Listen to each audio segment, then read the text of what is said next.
Thanks so much for your patience, everybody. Co-chairs, we do have quorum and we're ready to get started.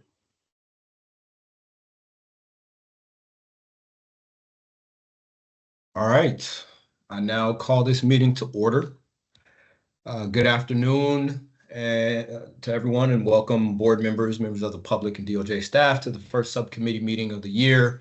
Looking forward to working with everyone toward a impactful and informative 2026 report. We're going to jump right into introductions. I have John Dobard, Vice President of Policy and Programs at Catalyst California, and an appointee of Speaker Emeritus Anthony Rendon.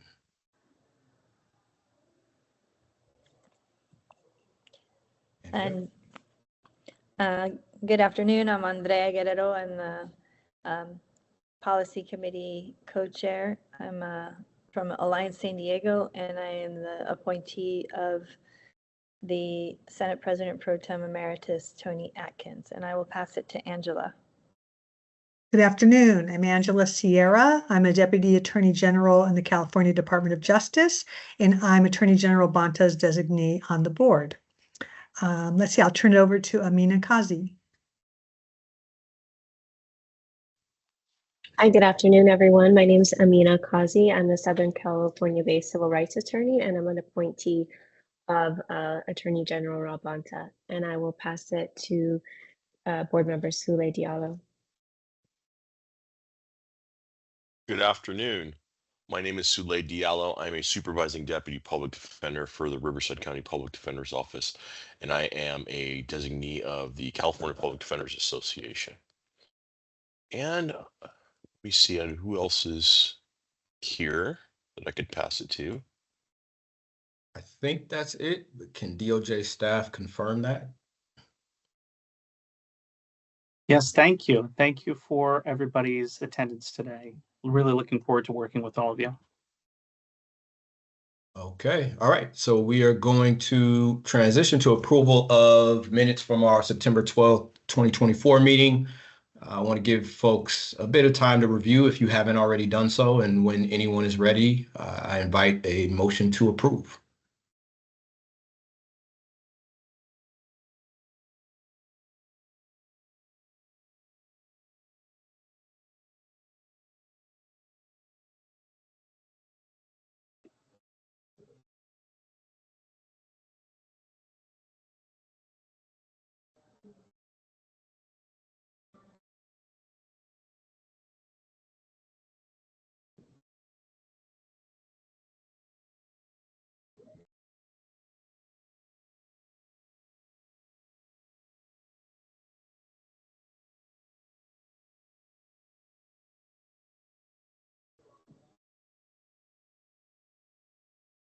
I move to approve. All right, do we have a second? I will second that. All right, so moved. The meeting minutes for September 12th, 2024 have been approved. All right, so we are going to have a discussion today about plans for our 2026 report. But before we do, we want to hear some updates from the Department of Justice. So I will turn it over to staff now for those updates.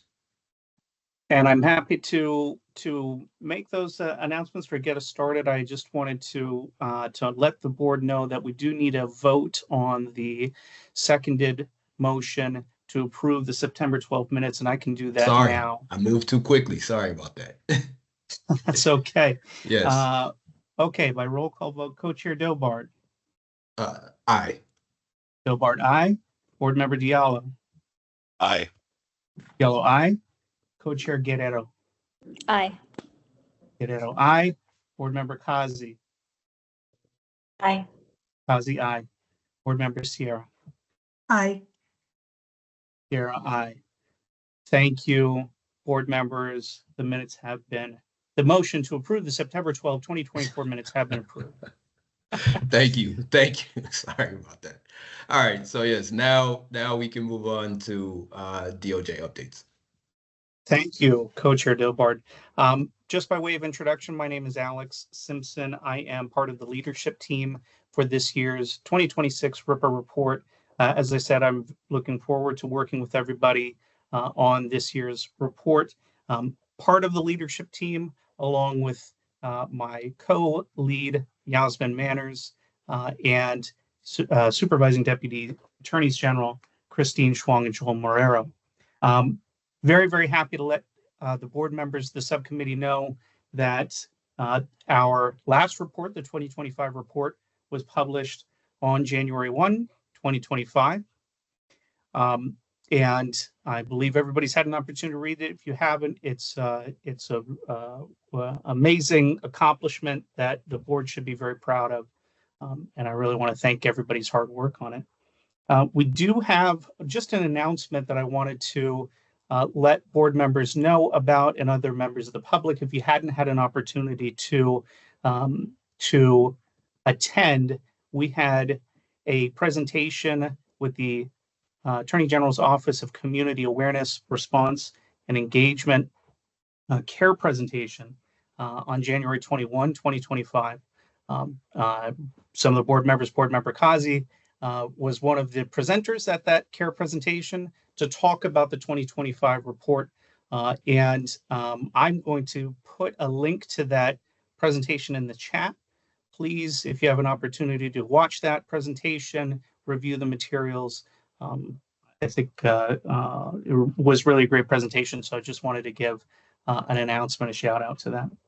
I am going to turn over the rest of the report out from the Department of Justice to my colleague, Anthony Jackson.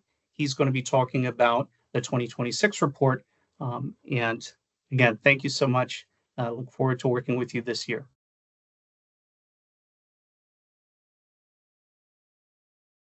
Good afternoon, everyone.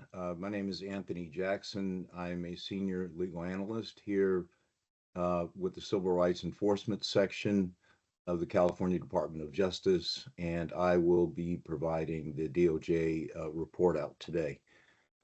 As Chair Dobard mentioned, this is our first meeting of the year, and so as such, it would make sense for us to focus. And so the goal here today is to, just as Chair Dobard said, discuss those topics for analysis for this year's policy section for the 2026 report. So in order to facilitate this discussion today, DOJ will be providing a brief overview of the topics that have been previously identified by the board, either in the report or in past meetings or subcommittee meetings. In addition, we will review some proposed topics that did arise from the Accountability and Civilian Complaints Subcommittee meeting, which took place earlier this month. There were some recommendations that did not necessarily fit in accountability and civilian complaints that might fit more neatly with policies. So we'll discuss that. And then lastly, the board in the past has also discussed an interest in having, I guess you would say, greater input in the development of the stop data regulations. And so we'll look at that. But so following the overview today, I'll hand it back over to the subcommittee chairs, and the subcommittee chairs could then lead the discussion on what we will be ultimately focusing on for 2026. And then lastly, just a quick, I guess, housekeeping note. Given the board resources, you may want to focus in on one or two limited topics. We'll go through several, but you may want to focus on one or two limited topics that we can really do a deep dive on and do a great job on for this year's report. So I'll start with the first area of consideration. This is the first topic that was actually discussed last year. The board expressed an interest in taking a look at this, and that would be increasing public safety in Black and brown communities. Essentially, last year, the board wanted to take a look at those environmental and community factors that lead to the negative interactions between Black and brown individuals and police, and also take a look at those factors or those investments that could reduce negative interactions in Black and brown communities. And so that would include investments in safe and green spaces, safe community gathering places, an increase in community resources for youth development programs, and investing in behavioral and mental health services. In addition, prior board reports and board meetings expressed an interest in further work related to pretext stops and hotspot policing. There was plenty of discussion of hotspot policing in last year's report, but there are many areas that we can continue to explore under hotspot policing.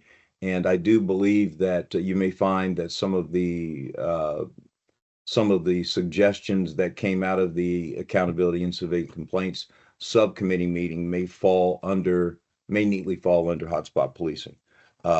So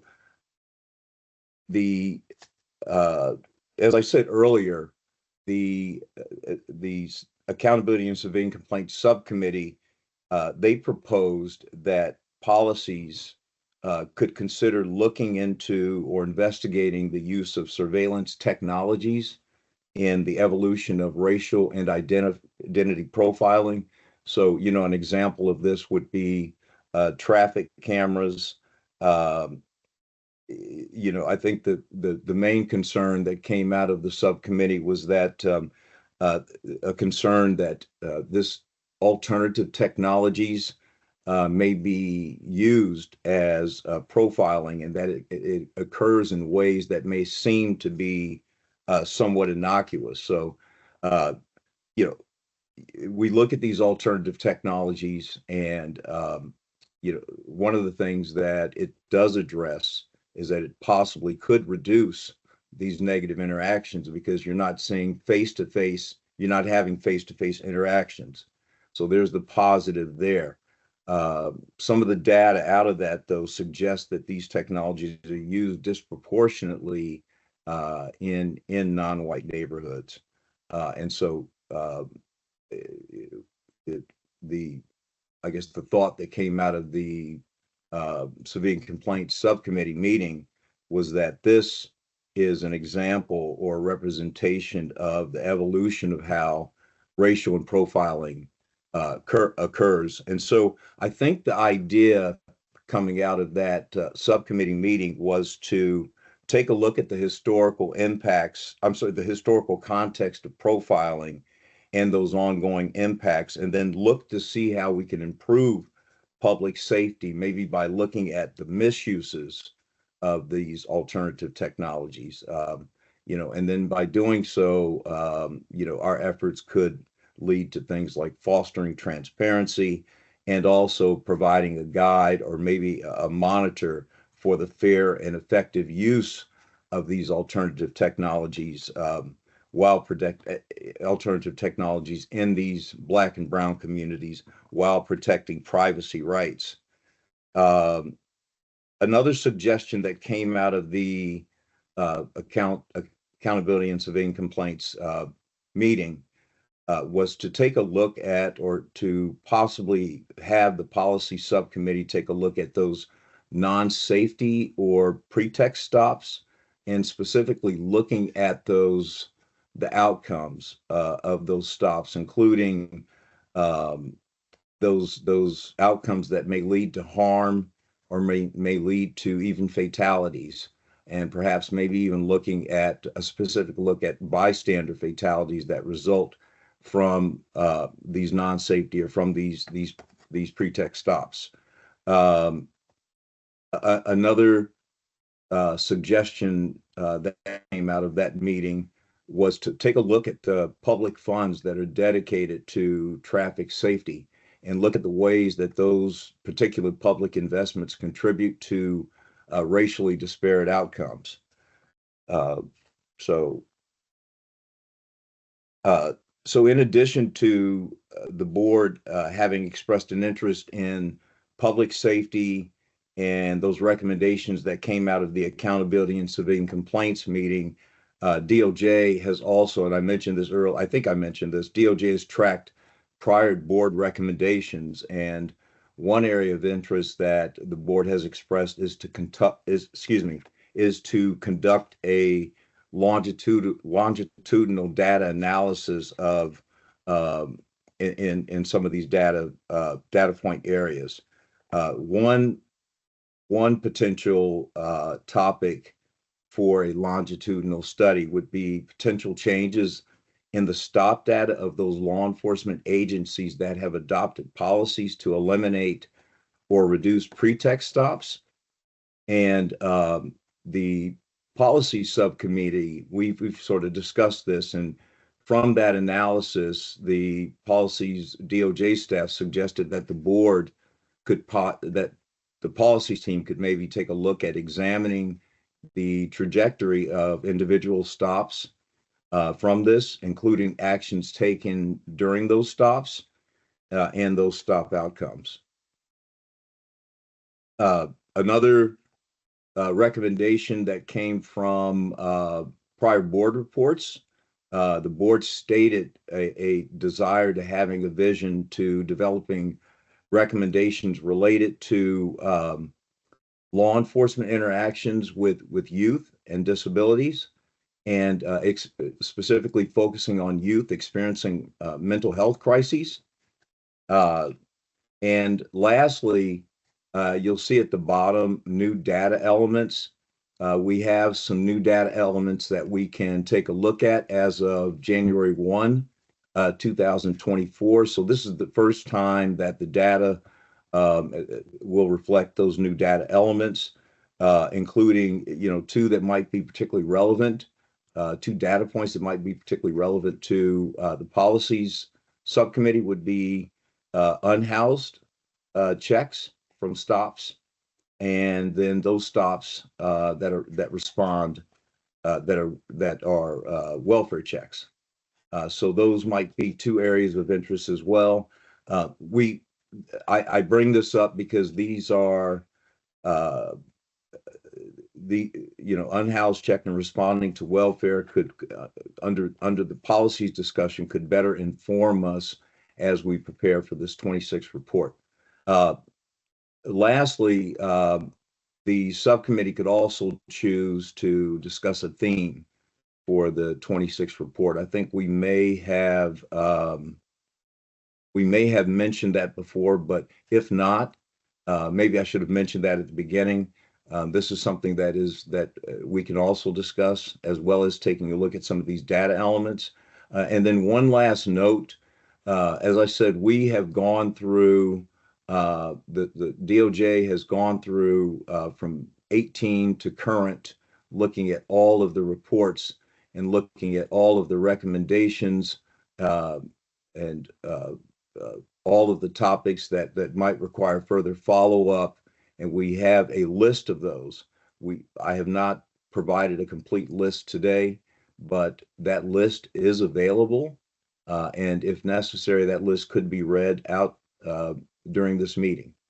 So I'll now, if there aren't any other questions, I'll now hand this back over to Alex, or I'm sorry, maybe I'll hand this over to the co-chairs now for discussion of the topics that I've provided.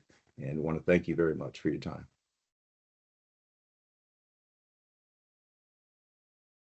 Thank you, Anthony. And actually, let me ask, before opening it up, if there are any clarifying questions for Anthony.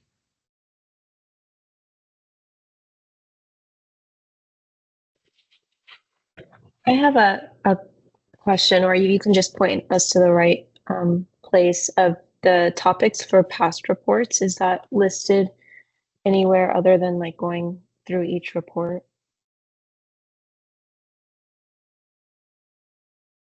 So no, it is not listed. I have not provided that today, but we do have that list. And it was compiled from prior reports. And then a clarifying question on your recommendation from earlier, Anthony. So you recommended that we focus in on one or two that you all could go deep on. And there were 4 headings there and then some subtopics under those. Is the suggestion 1 or 2 of those main headings, or is it 1 or 2 of the topics under those main headings? Just want to be clear about your recommendation.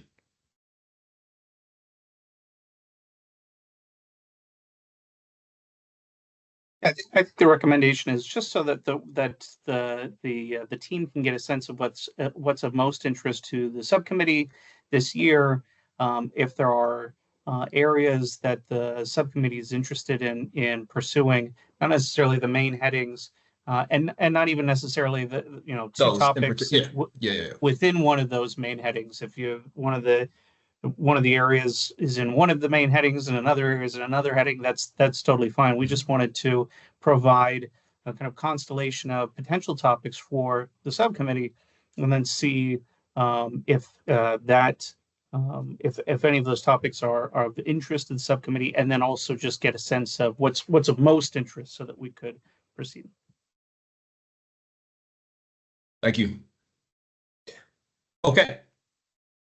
So I am going to open it up to hear from board members, and we can either start with reactions to what we just saw, or if there are topics that aren't captured by what DOJ staff presented, but are top of mind for folks, welcome those as well.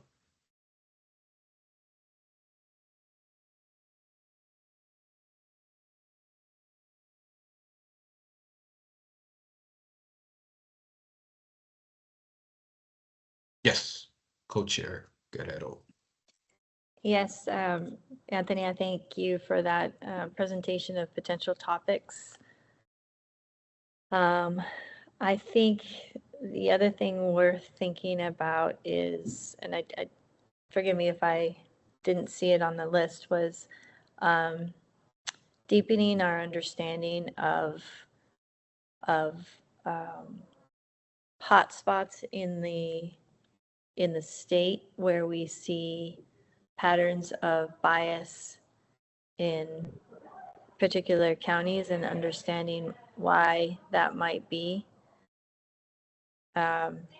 Just going a little deeper, maybe some case analyses to understand why that might be. I don't know if that's something that we can do with the data that we get, but just or even trying to identify where in the data where there are regional concentrations of bias. So for example, I in looking at consent searches, there's appears to be a concentration of where police are engaging in consent-only searches in particularly due to Southern California counties. I think having that understanding would help the public sort of start to really distill, like, okay, where are the challenges that we can focus in on and engage with stakeholders to improve the policies that are affecting things. Just a thought.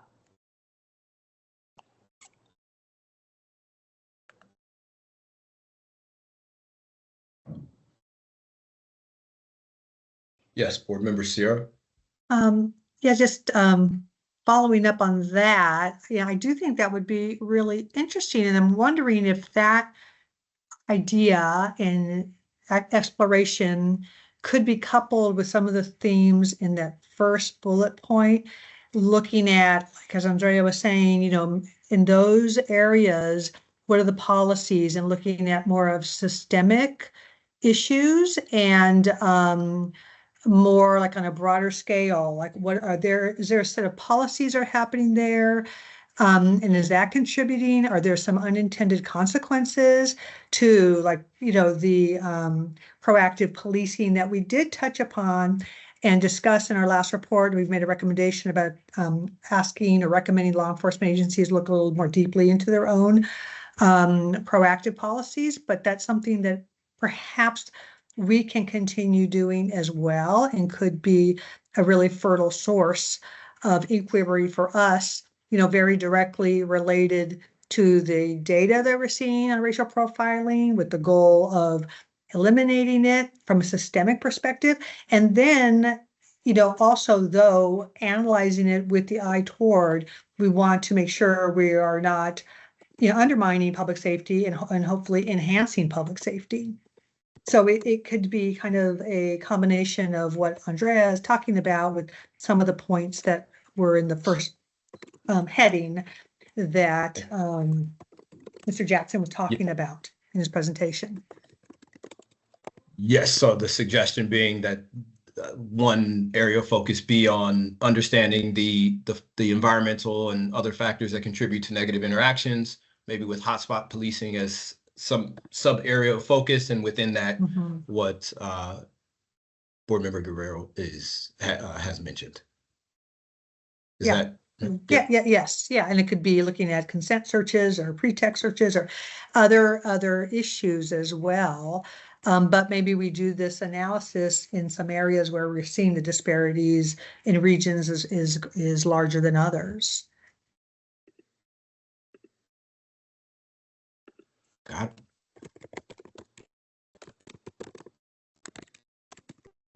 Thank you for that. So any reactions to that? Other thoughts? Yes, Board Member Diallo. Yes, thank you. I definitely agree with all the sentiments that have been spoken thus far. I think it's incredibly timely to kind of explore tactics of so-called proactive policing, things like hotspot policing, saturation patrols, and its relationship to racial identity profiling, to the extent that there may be even calls for increased police presence or kind of addressing under policed areas in this environment right now,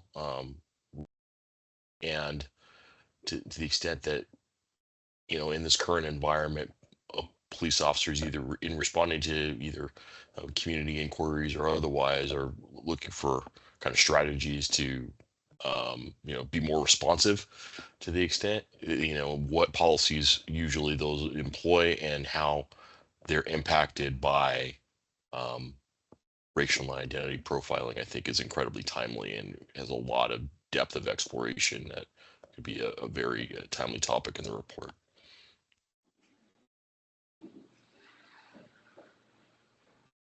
Yep.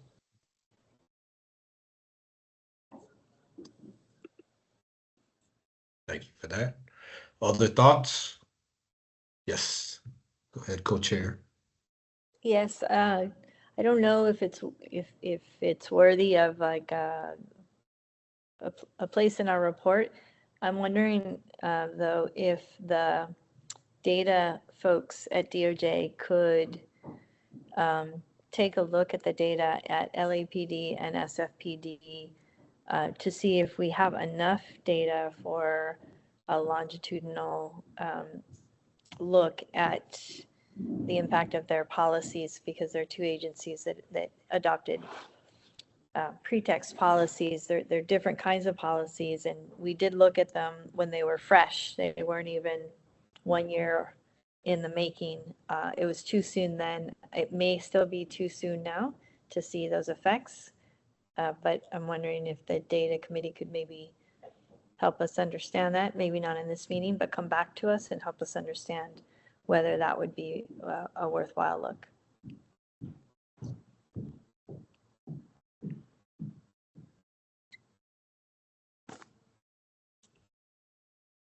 And the related, well, The other thing that is on the list, and I do think would be interesting to look at, is the outcome of individual stops to just better understand what happens with a given stop. What is the trajectory of the stops? So if somebody is stopped, are they, of those who's handcuffed, of those who are, subjected to force? I'm just understanding there's a whole string of outcomes that could happen. There's a progression, and understanding that progression better, if the data allows that, I think might be helpful, and not relative to the population, which is a source of contention for this board, because there's dispute over what the right denominator is, or what the right comparison is, whether it should be a comparison to population. The dispute is that the population moves around, so that's not an accurate comparison. We don't have to address that, or if we take a look at the stop, from the stop onward, who is being handcuffed, who's being curbed, who's being subjected to force, really isolating that and understanding the trajectory. And I don't know enough about how the data would allow us to see that, but I think that would be helpful.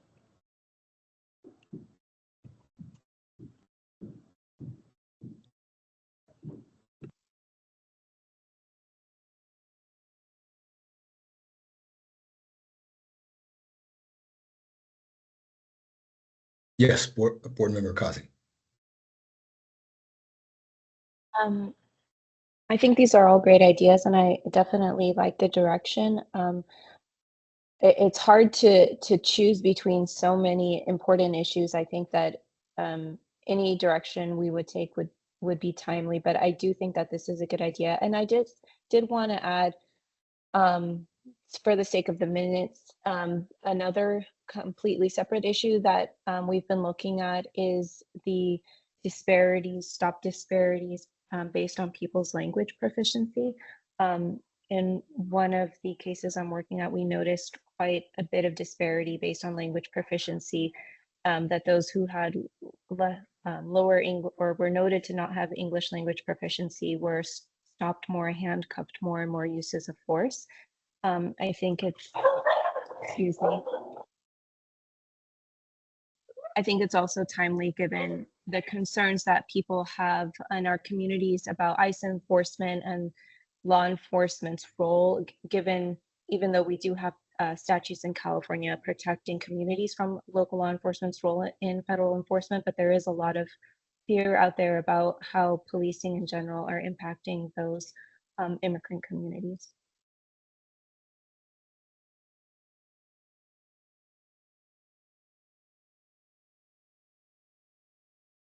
Thank you for that suggestion. So it sounds like, well, let me ask. So that is an additional suggestion in terms of area of focus. Co-chair Guerrero, let me ask, in terms of so on the last two proposals you mentioned, wondering if DOJ could look at LAPD and SFPD to see if there's enough data for longitudinal looks at their policies. Are you thinking that that could be incorporated into what we've been mentioning, or do you see that as something that may need to be different? And then same question on the second one. My sense is that the second one may need to be different, but I'm not entirely sure, but want to ask how you're thinking about those. If you see those as potentially being integrated into kind of the general direction we seem to be headed in, which is look at negative interactions, factors that lead to negative interactions, and then some variations on that theme, like hotspot policing, et cetera. So do you see either one of these as being a deeper look into, or variation on that general theme, or is potentially, a different topic to focus in on? Yeah, that's a great question. So, the board issues annual reports. There's nothing that would restrict the board from from issuing like an interim report. I don't know if the LAPD and SFPD data is enough to warrant placement in our annual report, just because I've lost track of time a little bit, but it's not been very long. But it is something that it would be nice to have tabs on. It could be folded into a look at hotspot policing, and just reference that, you know, these are two areas that that have adopted policies. So, you know, when we look at, for example, consent-based searches, and we look at where the hotspots for that are, that, like, it's really LA County and San Bernardino County. It's not in San Francisco County at all, but there might be other factors that indicate hotspot. So I think as a general topic, like really trying to understand where the hotspots are, we haven't really done that in our reports. We haven't seen like a county by county breakdown of where the outcomes are happening, and that would be really helpful. So it could be folded in, doesn't have to be its own thing. I don't think it would warrant, the data warrants it or the time warrants it, but I also wonder whether if there is something to just be tracking on, whether it would be worth like just an interim report, since we did start looking at those two agencies in particular, just kind of like a quick update, just like a interim report mid-year that just, you know, refreshed on those data points. I don't know if that's a possibility. I know there's a lot of interest in those two agencies because of their pretext policies. Let me ask for DOJ staff, are there any quick reactions to that? Or is that something that DOJ, you don't want to speak to yet, want to go back, discuss, and then come back to us on? I certainly would say, I don't want to say anything too prematurely.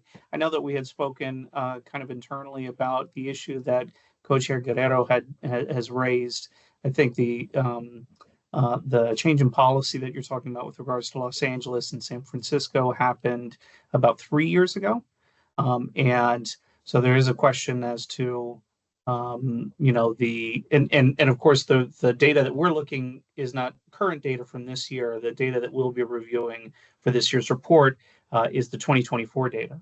So it may not be a longitudinal study. Well, I should say it's not clear while we're talking right now whether or not we would have enough data to present meaningful conclusions about the information. That being said, I would not want to say in this call that is something that we shouldn't look into. I think we on our side of things should sit down and see if this is something, and then, as you say, Co-Chair Guerrero, maybe give a short explanation in the next subcommittee meeting as to whether this is a viable area of research.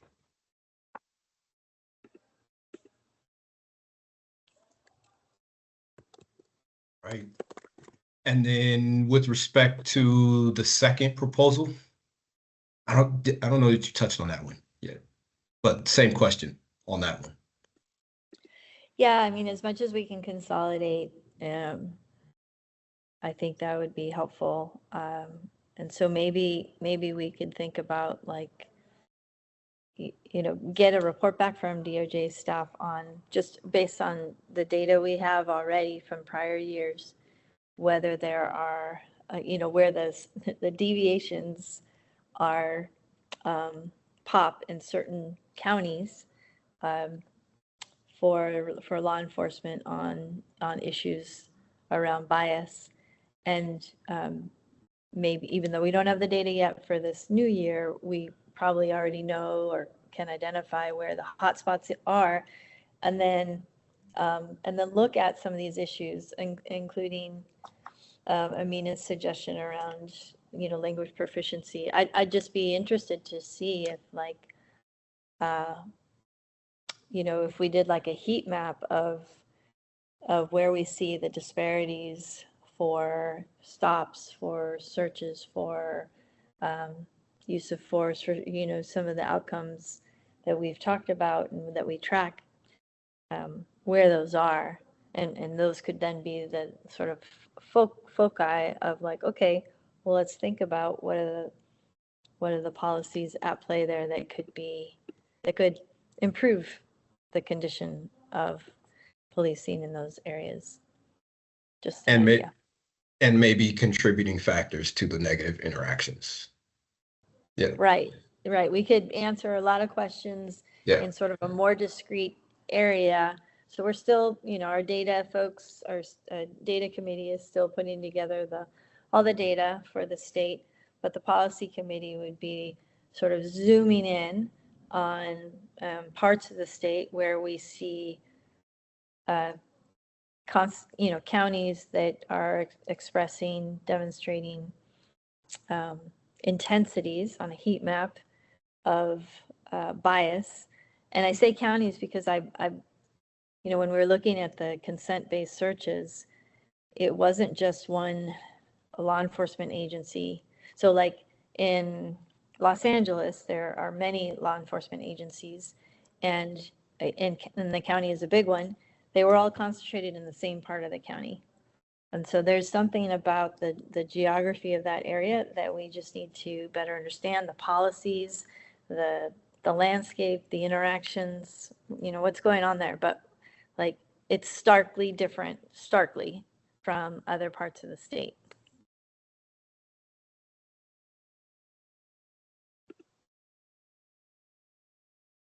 Hey.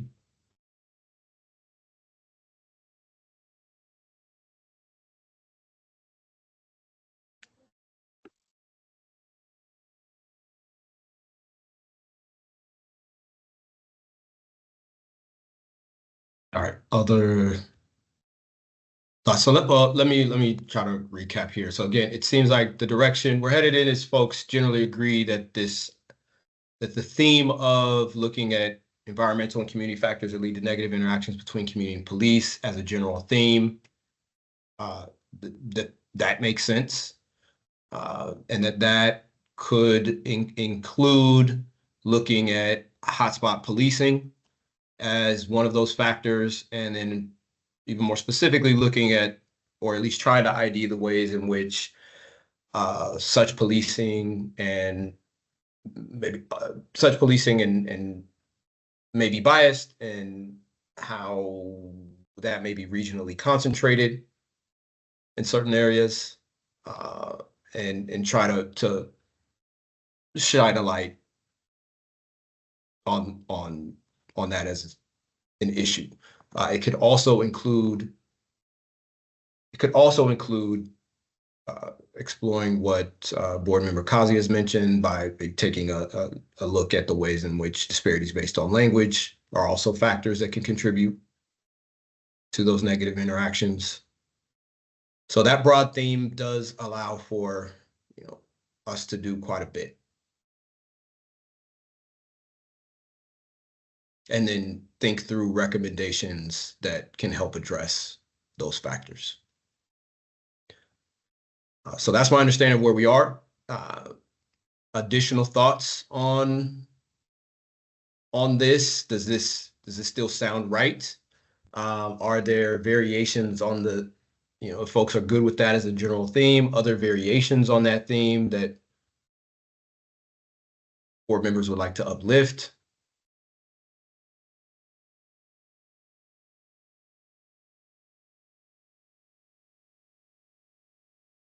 Yes, Board Member Sierra. Yeah, no, I think that sounds really good to me. And what I think would be really great about this is it lends itself to us really scrutinizing potential solutions for recommendations. And in that, I think that, since it's early on, there'll be a lot of different stakeholders that we can hear from with respect to maybe the pros and cons of various proposed solutions. So yeah, I think this would be a really helpful direction for us to go, and I like it.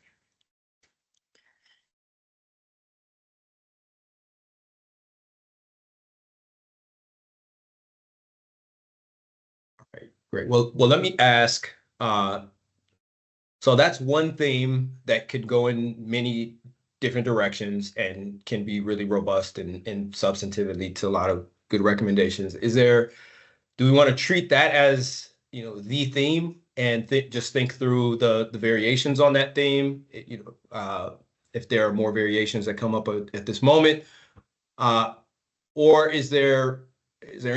are there any board members that want to suggest an additional theme that may not fall under that heading or really make sense to think about through that particular lens?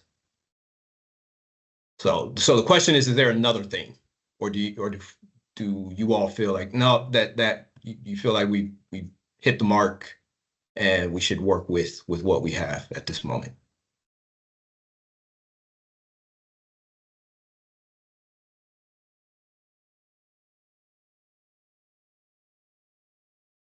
Yes. I'll just jump in and say, I think it's a pretty broad topic. So my sense is that would be more than enough. I think that, so that we could drill down and be as substantive as possible because of the breadth of it. But, as we move along, I think we'll maybe making adjustments on what sub-themes that we're looking at. Yep. Others feel the same way? All right. Okay. Excellent. So that's progress. Let me ask, are there other, just given where we are in time, let me just ask if there are other variations on that theme. So several ideas have been put out there. Are there any other variations on that general topic that are top of mind at this moment that folks want to propose?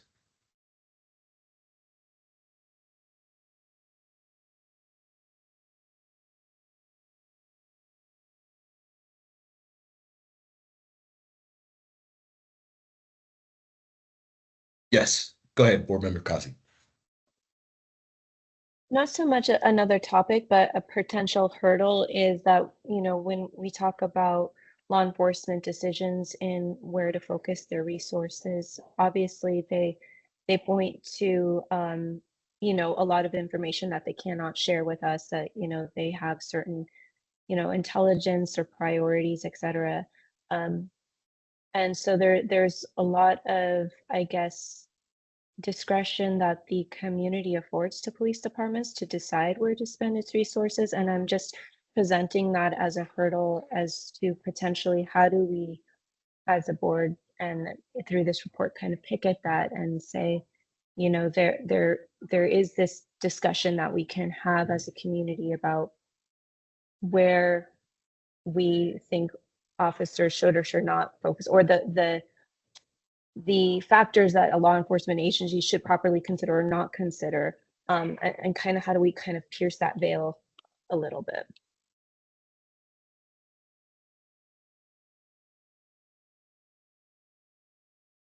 Yep.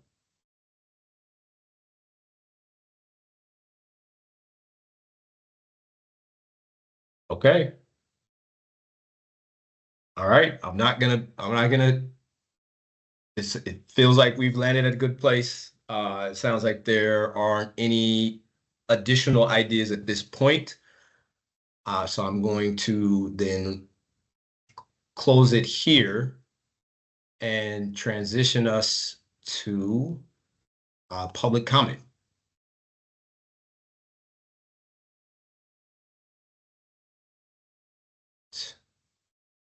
Okay.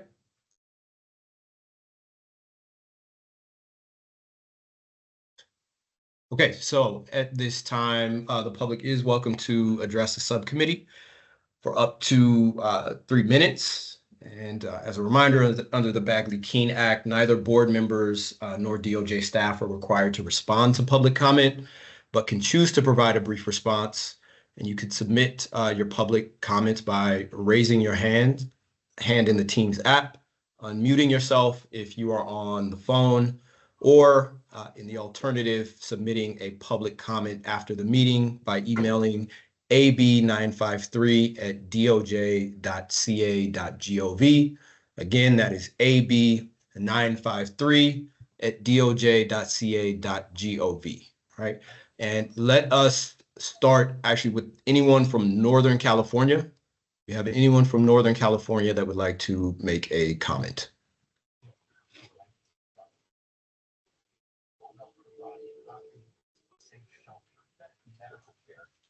Okay. Anyone from Central California?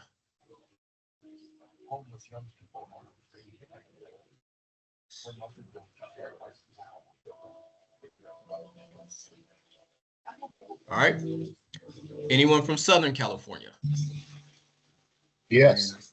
Yes, please go ahead. There is a certain level of frustration that I feel. The matters that have been discussed, without exception, are matters that I have written about and I've spoken about.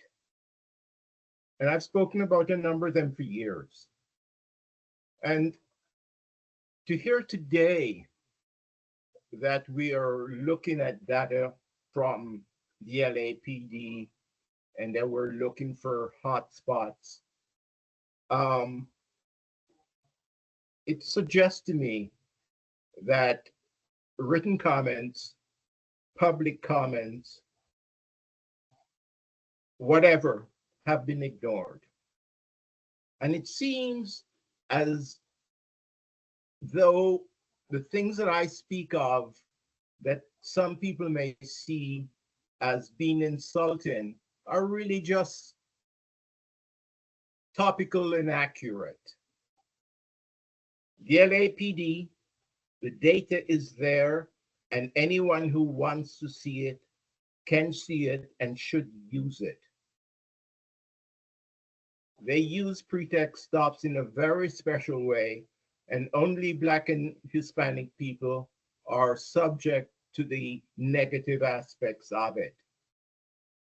The hottest spot in California is in Siskiyou County, and it is what happens to Asians there. It's a pogrom.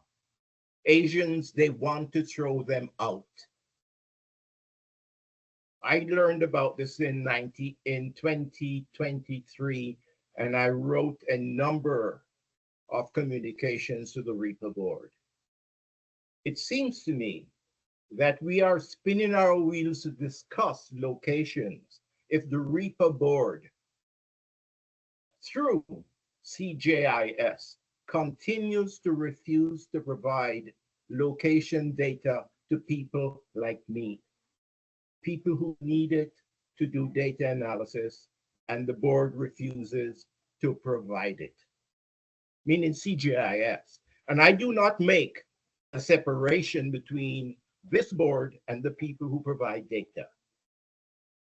Now, you have heard me say these things before, and I'm sure you're tired of hearing me say them, but I will continue to do that.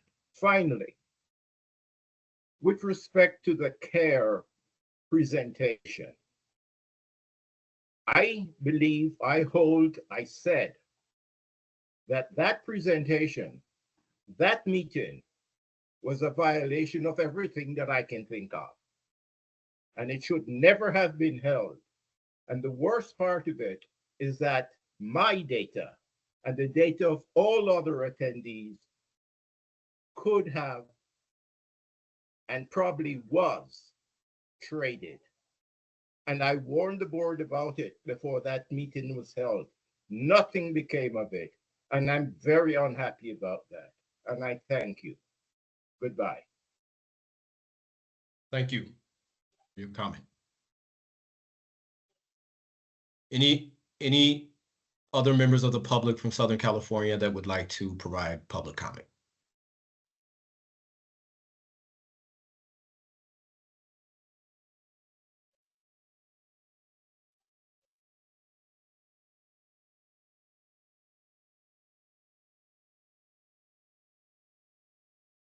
Okay. Not seeing any hands or hearing anyone come off mute.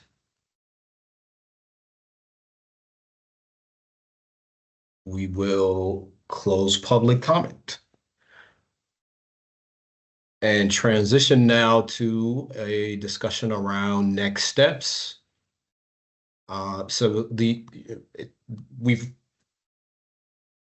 Seems there's consensus on a theme, and that's great. So it's great that we could get there and do that fairly quickly.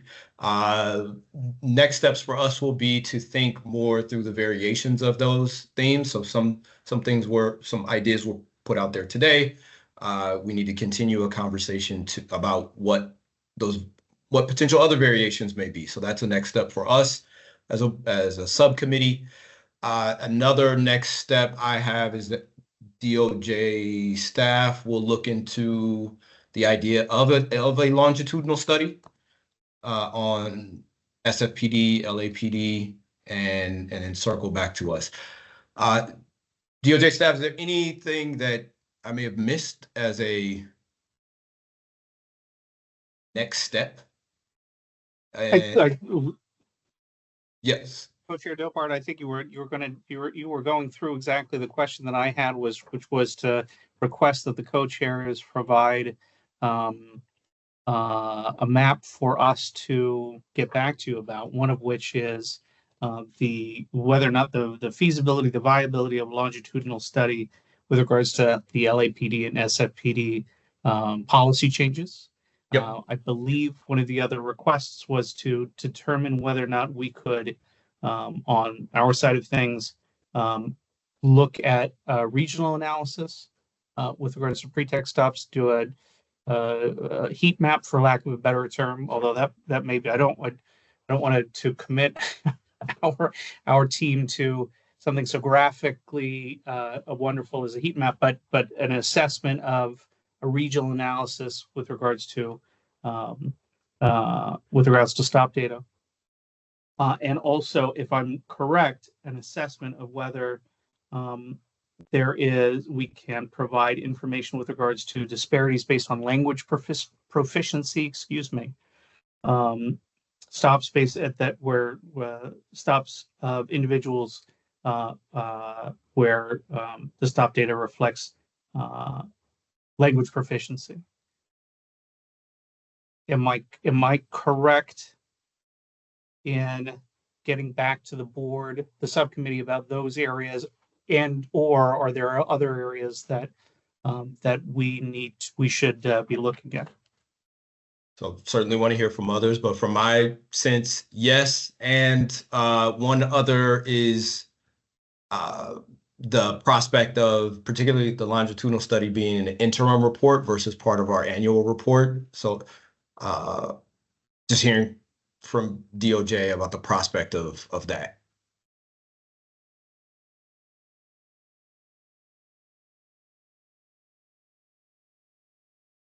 And then anything we didn't capture that other board members have that need to be uplifted at this point?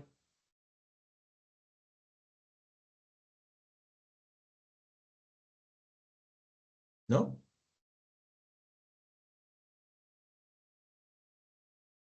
Okay, so it seems we are done. We do need to move to adjourn, right? We need to move. I can't recall. Yes. All right. Do we have a motion to adjourn? So moved. Second. Second. Excellent. All right. Thank you very much. This meeting is adjourned. Thanks, folks. Bye. Thanks, John.